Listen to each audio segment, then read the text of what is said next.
All right, it's 25. I'm back again. You know me. I'm 25 this time. Last time I talked about my father or fatherless or whatever. This time it's about my mother. Um, Basically, she gave birth to me. 1977 is when I was born. Little kid, grew up to be a big guy, but you know how I am right now. Um, my relationship with my mother, I would say it was good in the beginning when she was a mom to her kids, which she had two kids, me and my sister, you know, my sister named Nicole, she gave two birth to two kids. And, but for me, my mother's relationship is kind of rocky, Um, I mean, I would say that I was her first son, but I would say I was not treated, as a first son.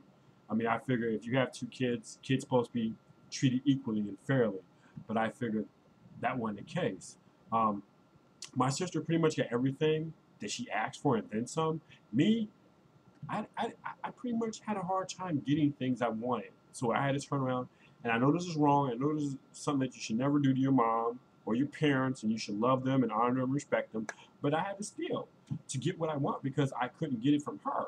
So I had to do what I had to do. I mean, I know it was wrong, and I apologize. I'm sorry, but I mean, I'm not saying that kids or anybody out there should go out there and do this. I'm just basically just saying that I mean, we all probably did things in our life that we totally regret against our parents. I mean, I totally regret this, but sometimes a parent sometimes can't see the big picture in their kids and what they do, and don't take initiative in what they're doing. So I'm like, I didn't have a father, so I had a mother, and it's like your kid needs something. Your kids need clothes. Your kids need shoes, and you should go out there and do it. But my sister, she pretty much got everything she asked for and then some. Like I said, and it was like me, it was like totally opposite. It was like I asked for something, I had to keep asking, keep asking. She never gave it to me, and it's like I needed clothes, I needed shoes, and then when she did decide to go out there and get me some pants or something, it's like pants I couldn't even freaking fit. It was like, I mean, I remember one time she bought me a pair of blue jeans, and I was like this already skinny kid, already in like this more skinnier ass pants. They were like tight to my damn legs and shit. I literally had to go to school looking like a more tight of a kid in these tight ass blue jeans. I mean, come on. I wanted something a little bit loose, something like my friends or other kids were wearing, like something a little bit looser, something that suited me. But I did wear them until about a while ago, until I like cut holes in the kneecap so I get room in my shit, and drew Bartman and shit on my clothes, back in the day. But that was then. And then so it's like, I did steal, I sold food stamps. Come on now. Um, I mean, it's not like I stole cash. It's like I stole. I mean, you can use it as cash, but I used the food stamps. Hang on my cousin, went to the arcades and arcades or whatever, and bought stuff and had like Coke, I mean, bags and bags of potato chips and shit just to get the quarters and shit. It's like, you know, and it was kind of cool to do it, but in a way it wasn't cool because I just wanted my mom to treat me fairly. And it's like the more it went on, more things in our relationship just changed. And like I mentioned before, it's like when I was little young kid that she got involved with this guy named Eric, and his main interest was me, no one else, just me, to sexually abuse me and took something from me, you know, and most people were like, how can you ever get that back? You don't get that back. It's taken away from you. That part of you was gone, long gone, and it was like, okay, um, it's like where's my security? Where's my blanket? Where the fuck is my mom when I needed her to protect me? You know, where was I to tell my mom? Which I couldn't tell my mom because he threatened to kill me. He threatened to kill me if I said anything.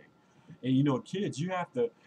It's like you're scared because you don't know what the fuck to do. So I had to do what I had to do, and it was like it was not the right choice, but I had to do it. And and then and then somehow it's like I went and I told my cousin, and my cousin told my aunties and so forth. I might have mentioned or I didn't mention, but I told my cousin, and my cousin told his mom, and that's how everything got taken care of. But the point was, is like when I went to Cook County Jail in Chicago, it was like the judge came, had talked to me, listened to what I had to say, and he basically said to me, "Do I want to press charges?" I said, "Yeah," but he said, "Because you're underage, we have to get permission from your mom." As everybody was looking at my mom to see what she was going to say, my mom turned around and said, "No." Point blank, no. Then, as she said that, and the judge turned around and asked everybody to leave, and it was just me and him. And then he came and said, "Well, if your mom don't change your mind about this, he's going to get away scot-free." He was like, "The sad part about it is that as he was doing you, he did two other kids around where my grandmother lived at when she lived there on Calumet in Chicago, South Side, you know?" And that made me even more determined to want to press charges. But my mom still will not budge. Why? Because she loved the fucker. She loved the motherfucker. That's the bad part about it. She loved his ass. You know, and in due time, he went to jail. Only spent, he was supposed to be in there for 15 to 20 years. She only stayed in that motherfucker for 10 and got out on good fucking behavior. Come on now. That's redundant. And then didn't know that my mom was still talking to the fucker. That I found letters that he was saying, "I love you, can't wait to see you, I love," back and forth and shit. And that's another reason why me was not fucking too well vibing with my mom right now on that shit, you know? And then turn around, it just got worse, out of hand. I broke the fucking window and I took my ass all the way down my grandma's house. I literally walked the fuck down there. And my grandma was like, "What's wrong? What's wrong?" I sat there and told her. My mom gets on the fucking bus and come down there and like, "What's going on?" And she tried to play the shit off. But the reality sense was, to me it seemed like she didn't give a fuck about her kids. She gave a fuck about some dumbass motherfucker that abused her kid and got away with it, basically. Then years went by and I actually seen this motherfucker once. But I was still scared though. I was still traumatized by all that shit that was going on inside me. Counselors, none of that shit couldn't do a motherfucking thing for me. You know? And then my mom and my auntie got me put out my own grandma's house by the fucking cops. Now how fucking low is that? That I ain't do shit. That's the bad part about it. You know what I'm saying? And then when I finally came out, I'm gay and shit to my grandmother, and she came walking in and shit. Then she found out. Then she asked me, was it because when I got abused? That shit ain't got shit to do with who I am today. Just because I'm gay, don't change anything how I am today. It don't affect a motherfucking thing. You know what I'm saying? I am who I am. That's a different part of my life. That's something that was taken away from me as a kid. That had nothing to do when I was 17 and realized who I was. Totally different things there. My mom just couldn't accept that. My grandma did, but she couldn't. So that's the reason why our relationship is not where it's at today. It's like a rocky as mom and son relationship. Even today, she did a lot of shit in my life, in her own life, my sister's life, even my grandmother. God rest her soul. God rest her motherfucking soul. That she did something to her just for money. I mean, I don't know if it's true or not, but all the assumptions and the fucking accusations are right there. Now, how can you do that to your own motherfucking mom just for fucking money? But I guess greed is the motherfucker of all evil. I guess that line is so motherfucking true. That you're supposed to take care of your mom, not just borrow and try to take something from her when she's passed and gone. That's some fucking evil ass, ruthless ass shit. Do I still love my mom? Yeah, I love my mom. But would me and my mom still have that same fucking relationship? No. Because the honest truth was, she was supposed to be her son's and daughter's fucking blanket as a mom's supposed to be. Not turn your fucking back on your kids for your man or men, or in some sense. But she did it not once, a couple of motherfucking times. And sometimes she didn't even do it alone. She did it with my motherfucking auntie. Now how fucking low is that? To do this shit in the presence of your motherfucking kid. To treat your kids like shit. To choose men over kids. Choose men over kids just for the motherfucker to get a green card to stay in the United States. Just to get married. And to choose a man over your kids. Put your kids out on the motherfucking street just because you wanted a motherfucking dick. I guess that's how the world is today. I guess if a man has to have a fucking, if a woman or a man has to have a fucking dick, you gotta go get the shit.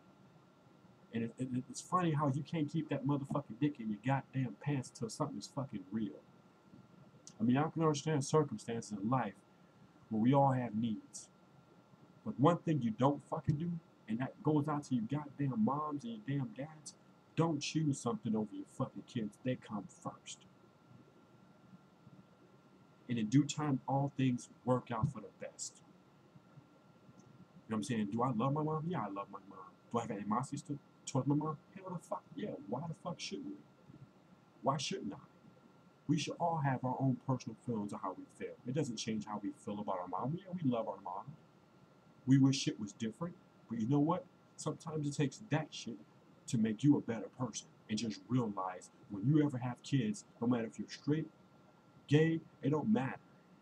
Just remember, because I sure the fuck ain't gonna choose, if I had a kid or adopt a kid, I sure the fuck ain't gonna choose somebody over my kids. My kids will definitely come first, 100%.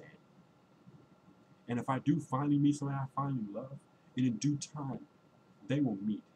And they will respect each other. They will respect that I have kids, and my kids will respect who I'm with. That's how it's gonna fucking go. Simple as that. So this message right here is basically moms or dads, it don't matter. If you're out there, don't make a choice over your kids. Your kids should come number one in your life. No matter if you have one, two, or how many fucking kids you want. Make sure that your kids come first. Men come after kids. When you're happy with your own life and you love yourself and appreciate what you do have. And in due time, let your kids welcome the new person in your life and respect that person in due time. Yes, they will have animosity, but that's something that you have to be the middle person and work that shit through. This right here, this one, this is a motherfucking touchy ass subject because I do love my mom, and all I wanted was a motherfucking blanket. I wanted my mom to be there to protect me from everything that wanted to do harm to their motherfucking kids. That's what I wanted, but I didn't get that. So I guess that's the reason why I'm looking for it today. I guess that's the reason why I'm so much running around trying to find my blanket. But sometimes when you find that blanket and that person you like and you get interested into, they debark on their own motherfucking mission and they can't be honest and be real and just say, hey, they just can't be open about it. But that's fine though. So don't get fucking mad when I leave your fucking ass and look elsewhere. Because certain things that you said made me think different about you. That mean I hate you or have a grudge against you. It just means that peace, let the shit go and move the fuck on. So I think that's the reason why I look so hard and so needy to not want to be alone. Because I've been alone. My mom made that happen when I felt and been alone. Just because that family and shit don't mean shit. We all get along. We all feel alone. And that's the reason why I figure I'm looking for that. So I won't have to feel alone anymore. But I guess at the same time, me feeling and being that way, I shouldn't have to always run either. It's fucked up how things go in life. But I guess that's the way it is though. So I just want to send this little special message out to moms and dads, whoever. Don't choose nobody over your kids. And in due time, just be the bigger person and work things out. If you don't want to introduce them as your boyfriend or your girlfriend or whatever, that's fine. A friend is even better because kids can build on friendship. And in due time, they're going to like you and eventually love you. That's a message to kids and the parents out there. Don't choose no one over your kids, and in due time let everything work out on its own. Just be the bigger person and have the upper head. Yeah, you know who I am. I'm out of here.